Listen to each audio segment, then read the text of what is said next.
బీహార్లోని ఓ గ్రామంలో చేపట్టిన అధ్యయనంలో ఆశ్చర్యకరమైన ఫలితాలు వెలువడ్డాయి. ఆ ఊళ్ళో తల్లిపాలలోనూ రేడియో థర్మిక్ పదార్థం యురేనియం U-238 ఉన్నట్లు నిపుణులు ప్రకటించారు. యురేనియం మూలకం 5 ppb అంటే పార్ట్స్ పర్ బిలియన్ ఉన్నట్టు గుర్తించారు. గ్రామంలో పాలిచ్చే 40 మంది తల్లులపై అధ్యయనం జరిపాం. అందరి వద్ద సేకరించిన పాలల్లోనూ యురేనియం ఉన్నట్లు తేలిందని అధికారులు వెల్లడించారు. అయితే ఆశ్చర్యకరంగా తల్లిపాలు తాగుతున్న 70% మంది చిన్నారుల్లో యురేనియంతో సంభవించే ఎలాంటి ఆరోగ్య సమస్యలు లేవు.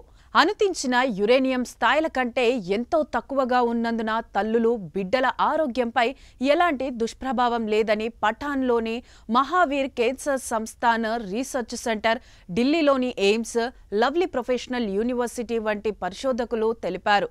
తల్లులు తమ బిడ్డలకు పాలివ్వడం ఎప్పటి మాదిరిగానే కొనసాగించవచ్చని స్పష్టం చేశారు. ఈ ఫలితాలు ఇటీవల బ్రిటిష్ జర్నల్ సైంటిఫిక్ రిపోర్ట్స్లో ప్రచురితమయ్యాయి. ఆ అధ్యయనాన్ని అణుశాస్త్రవేత్త డాక్టర్ కె ఆస్వాల్ కొట్టిపారేశారు.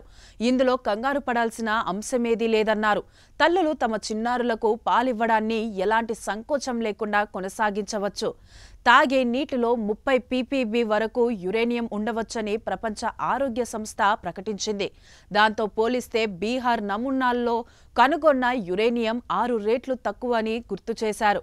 చాలా తక్కువ మొత్తంలో సహజంగానే మట్టిలో యురేనియం ఉంటుంది. పాలిచ్చే తల్లులు తీసుకునే యురేనియంలో అత్యధిక భాగం మూత్రం ద్వారా వెళ్లిపోతుంది.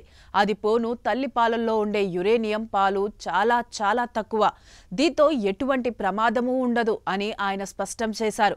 పరిశోధనలు ప్రజల్లో ఆరోగ్యంపై అవగాహన కల్పించాలే తప్ప భయాందోళనల్ని, అనుమానాల్ని సృష్టించేలా ఉండరాదని ఆయన వ్యాఖ్యానించారు. సాక్షి టీవీ ప్రసారాలను నిలిపివేయడం చట్టరీత్యా నేరం.